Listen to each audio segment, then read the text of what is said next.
Welcome to the M Word, where we bring you unfiltered conversations about all things marketing. Join us as we discuss the many highs and lows, bumps and twists, failures and successes of marketing and running a successful business. We are your hosts, Jennifer Mulchandani and Heather Michaelgard.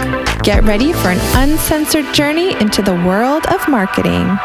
Today on the M Word, we're talking with Danielle Siarri from InnoNurse. Danielle has a Master of Science of Nursing Informatics and is an RN with experience from hospital settings, trauma, and case management in the corporate environment. Danielle travels the world teaching clinical marketing and has learned that while tools and technology are key to marketing success, at the end of the day, it is really about relationships. Enjoy the show. All right. Well, welcome, Danielle Siarri. She is the founder and owner of InnoNurse. Danielle, it's so good to see you today. Thank you so much for having me. I really appreciate you both taking your time out of your day to have a conversation. And so this is going to be fun. Yeah, I think so. We are excited. So we would love to hear your background.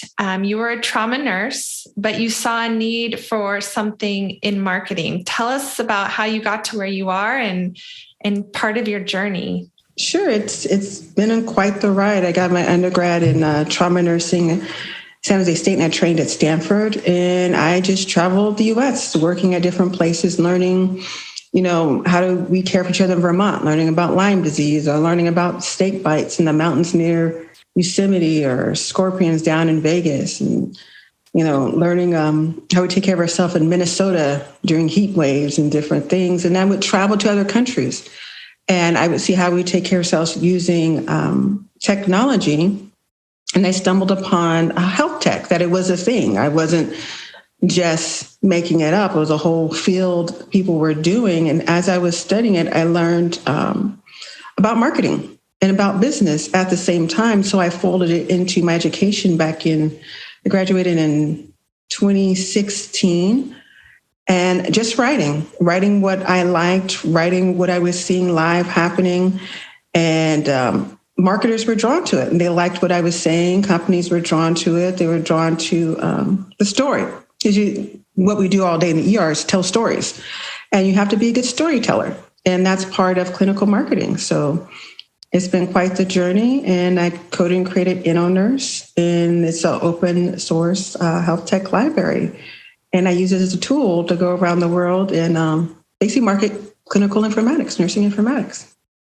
So for those of us who are so far removed from nursing and nursing informatics, can you define for the layperson what is clinical marketing? The way I would define it, clinical, is you can be a non-clinician and be a clinical marketer. So to me, it's anything dealing with healthcare, whether it's some people focus on hospitals, some people focus on, say, apps, mobile health technology. Some people focus on the tools and the vendors, what nurses or patients or doctors use in the hospital. So it's basically, to me, promotion. You're promoting a skill set, you're promoting a tool, you're promoting ideas and sharing them. And then I use social media as my tool to share those ideas or my discoveries. And can you talk a little bit about InnoNurse? Because you talk about it as an open source library, meaning open access, like anyone can just like a go library. There. So it's not a subscription service. It's not a revenue generator for your business. Correct. It's completely open. I created it because I couldn't find something for myself when I was in graduate school.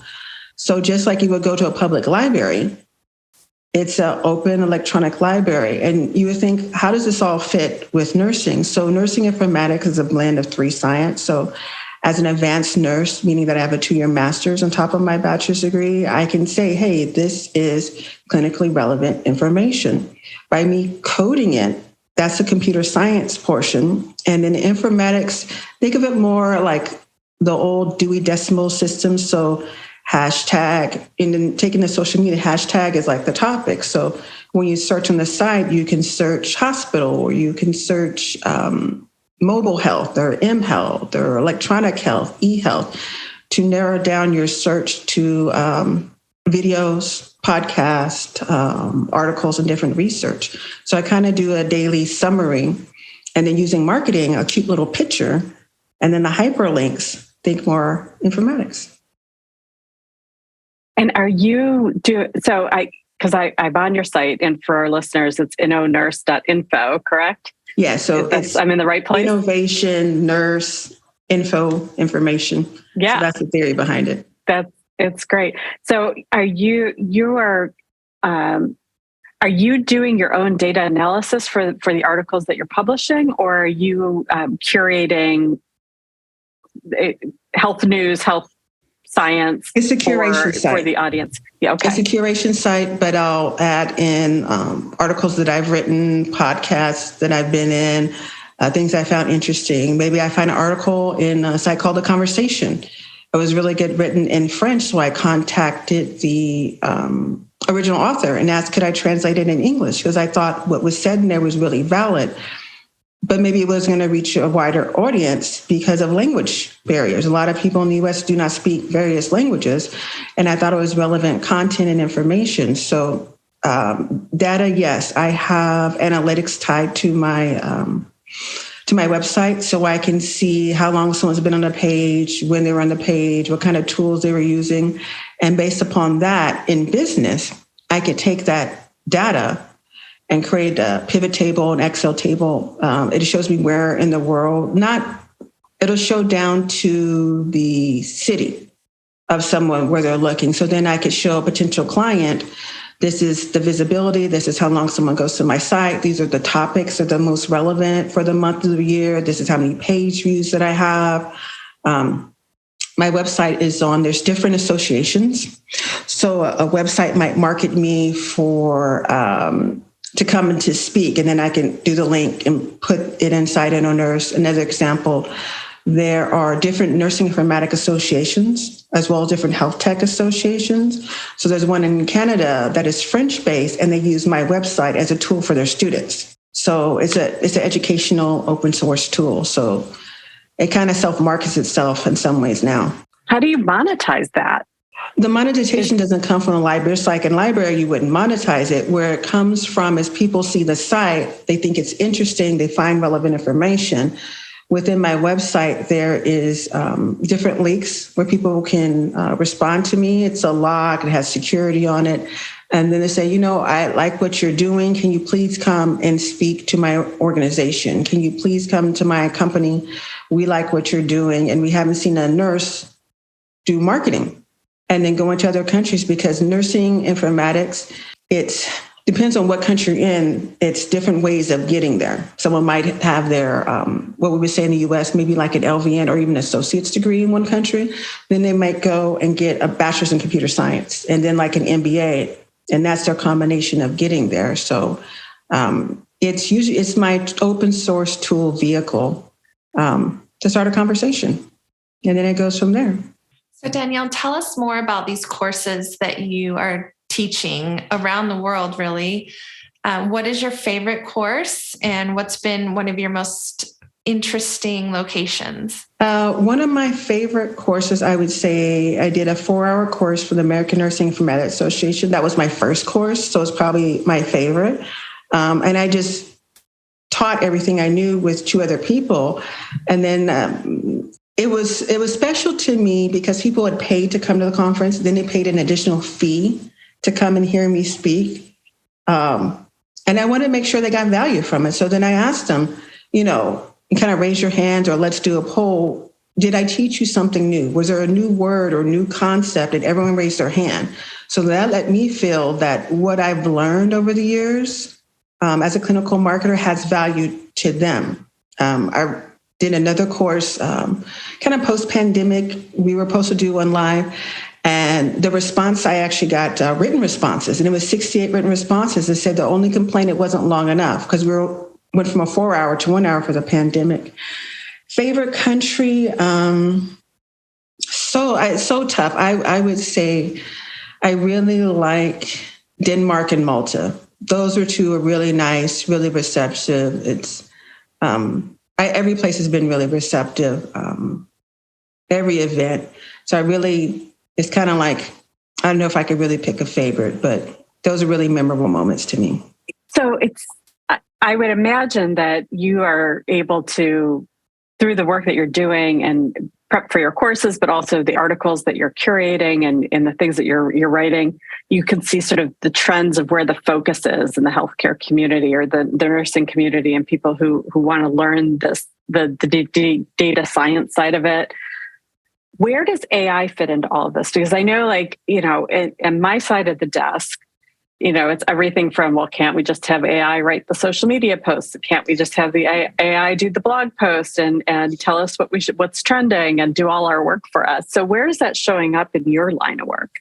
I started looking into this probably, I'd have to go back and look, but probably 2018, 2019, and start collaborating with companies that were building chatbots in healthcare. And so one of my questions I always ask companies, whether they've been, a new startup or established, is where's your clinical person? Where's your clinical informatics person?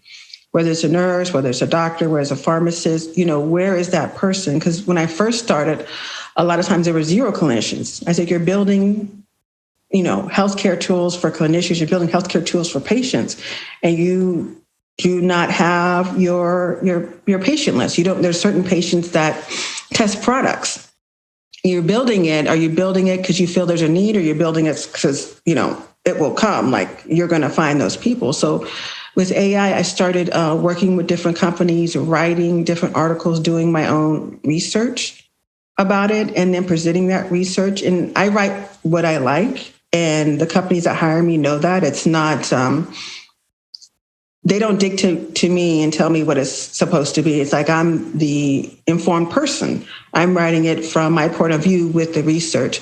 So when it comes to healthcare, you see a lot of it, like doing lung cancer screening. A lot of dealing with, say, like radiology. So you see articles that claims, because in the US, that's a big thing. People need to find the money to pay for everyone and everything to keep the hospital afloat. So I'm always trying to look and partner with different groups, writing white papers. I might be one of the few clinicians that are on there. And again, it's for healthcare. I said, the researchers are good, the data scientists are good, but is this product and tool you're going to use, is clinicians going to be using it or patients? And if it's either way, a clinician doesn't need to know all your back-end data, but also just for ethical purposes. If you want to sell this and this is valid, then it needs to stand up to scrutiny. So just as you saying the chatbot, the AI can't do everything, you as the person still needs to go through to see if it's valid. Is it correct? Did it write something because it thought this is what you meant and that's not what you meant at all? So AI is a tool like any other tool. You use Word has spell check, but you still need to read it to make sure that that it has the right meaning. Maybe you typed there, but you really meant there, further or farther. So it's only as good as the user. Very true. Danielle, I know in past conversations, you've talked to me about how you're a lifelong learner. You're curious. You're always looking. If you don't know something, you go out and you figure it out. What's one of the most interesting topics or subjects that you're learning right now? Oh, okay. My books. So I have about 7 books sitting here. So one of them I'm going back and studying because I don't feel like I have enough. Like, of course, I've taken speech, but we don't really have like a communication course, like a communication major. So I found a book, Excellence in Business Communication, older version. I started reading. I said, ooh, I need this. I like this. This is already then in the, say, 4th edition was talking about social media. So I got the 11th edition. So it's really talking about, PR, like how do you draft a proper email? Sometimes people have been emailing so long, but doesn't mean you know how to do it properly. How to use Teams properly, the etiquette in communication. And then there's different etiquette where I'm speaking with you and I know a little bit about your background. I'm going to find a common language with you. We're going to find the ground as clinical marketers or educated, people in business.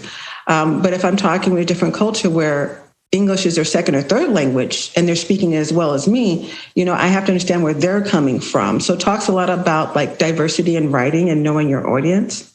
And so people always joke, I always say, like, I try to meet people where they're at when I can. I don't expect people to meet me where I'm at. And I think we live in a culture where we expect people to meet us where we're at. So I'm always flipping and trying to understand somewhere to come from. So I would say my excellence in business communication. And then I'm studying for my nurse executive license. So it's a lot about emotional intelligence. So again, communication, the way you speak to people, understanding where people are coming from. And a couple of books, I'm trying to understand how bases are built. And you're like, why would you understand like how bases are built in the US? Because it tells a story. Why did they build the bases, on Aboriginal people like closest to their land, and how did we come about in the U.S.? So I think one's called like Base Nation. So I'm trying to see it from another point of view of, a soldier and an Aboriginal person, and it comes both their viewpoint and how we got here, but we have bases across the world. So those are what's on deck on my desk right now. I love it. So Danielle, you've had a successful career. You started this website. People are finding you and asking you to come and speak and create courses. Has there been a time through all of this where you failed? And was it one pivotal moment? Did it change the course that you were on? Did you just kind of get back on your feet? Like what's a time that you failed and what did you do about it? I had a course with a low audience. And so I did a deep dive to see like what I could have done differently. Like, was it, my marketing? Was it not looking, what I've learned, I'm not looking for fault in people or myself. I'm looking for process. As you say, process, not people. What do I need to change in my process to make sure that, not just so much I'm successful, but the person I'm parting with, that they're successful and they're seeing in a positive light. So after that, I really try to focus, and it's kind of like you have to practice it, focusing on process and not people, not so much focusing on what went wrong, but how to improve the process for next time. And so I just continue to try to improve my process. Is it networking? Is it signing up for more speaking engagements? Is it changing partnership? Maybe I need to change in partnership and direction and go meet, new people. Like I'm talking to both of you. I'm new to you, you're new to me. Because sometimes you need to hear different thoughts. If you sit in the same circle, you just hear the same thing. So you have to break out of your circle. And I do believe that you can learn from different disciplines. So I can learn for someone that's, they're a communication maker. All they do is marketing. All they do, is one thing, and they're really good at it. I can learn from an architect. And I've talked with architects and learned about how do they build a hospital? Who's their PM? Is it a nurse? Like, how do you set up the patient flow for a room to make sure that, say a burn patient, it's set up properly so there's no infection for that patient. It starts with, from the bricks to all the way out the door. So I would say what I learned is to change the focus to process and not people. And it's a daily, I have to remind myself, and almost like yoga, you have to just kind of get back on the horse. Yeah. Danielle, do you have, proactively thought of or identified, core values for how you want to operate in your professional life? Or is it more organic and just the nature of who you are? You think of brands who go out of their way to talk about their core values and they base their business on that. That's a good question, because then you're talking about mission and vision and things of that nature. But core values, I say what I always tell people first and foremost, like it's nursing informatics. So I'm a nurse first. So I follow my scope and standard practice of a nurse informatics, and I let that guide me and dictate. So that covers like my ethics. That covers who I'm supposed to collaborate with, what I'm supposed to do. So everything listed in, like I'm supposed to talk to people nationally. I'm supposed to talk to people internationally. I'm supposed to always improve my practice, get certifications, and do everything in an ethical fashion. So I'll jokingly say like, oh, I'm doing this because like, I don't want to go to jail, like, haha, but I really mean like, I'm not going to go to jail. So and if I'm the clinician, I have to be the one that has to guide the conversation. So none of us wind up in jail. So I would say I use my scope and standard practice. And if you use that, you pretty much can't go wrong. Danielle, what do you think is one of the biggest challenges ahead of us within clinical marketing? Ooh, I think stuff is changing. Like, it seems like you go to bed and you wake up, something else has happened new than before. Before it was a lot of people doing networking events and conferences. And then when the pandemic came, we lost that touchy face-to-face, and we had to find new ways. Like, I had used podcasts, I used communication tools like this, but some people hadn't. They just relied on the face-to-face touching when it came to marketing or clinical marketing, or some people were doing some graphics or doing like email marketing. So people had to get creative during the pandemic. People who are used to face-to-face started doing videos and going through their contact list and doing like a vlog or something like that, or they had not written before because they didn't see the ROI on it. Now they started, right, hey, how do you use, these communication tools like Teams and Slack? I remember I told you that a couple of years ago, you should start using these tools and Zoom. And so people start using that. And now with like, Dolly and ChatGPT, it's changed, again. And it's I feel like it's just evolving exponentially. Every day I wake up, there's a new tool out that someone's using. But if you really establish yourself and you're good at what you do, and you show that you're always trying to grow and you're not afraid to make a mistake or take a lump, people will still tend to come back and to work with you. So someone could use an AI tool, but you still have to go back and reread it. It can't be AI tools talking to AI tools. There has to be a story there. Sometimes they do a good job, but you still need to go back and kind of reread. And there's value in people, and there's value in the quality in what we do. There's value in what we bring to the table. And if you only just use tools and you lose that networking, that human contact, if you lose that, then to me, and kind of like what's the point? Because people, to me, you buy into a person. People's jobs change, people's career change. But if you're good at what you do and you're consistent, people will come back and they will want to do business with you. So it's just trying to do your best to be consistent. And when someone's moved your cheese and there's a pandemic or some airport gets closed, you can adjust. I think that's great advice to close on, Danielle. If our listeners want to learn more about you and your services, where can they find you? You just have to Google InnoNurse or Google my name at InnoNurse, and I am right there. That's awesome. Well, I know we've had LinkedIn. There's also my site at Monday. As I say, I'm not hiding.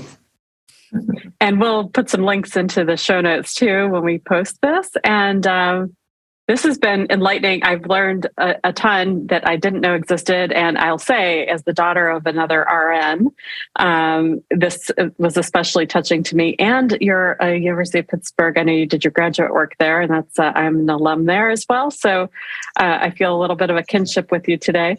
And really appreciate your taking the time to talk with us on the M Word, Danielle. And we look forward to staying in touch. Thank you so much. I appreciate everyone's time. I hope I brought value and a little joy to your day, because that's what we do around here in InnoNurse. Thanks, Danielle. The M Word is an Arlington Strategy production hosted by Jennifer Mulchandani and Heather Michaelgard. Our theme music is by Ben Mulchandani, also known as Moochie. Graphic design by Kayla Fagan and Emily Rare. Sound engineering and editing by Ben Mulchandani.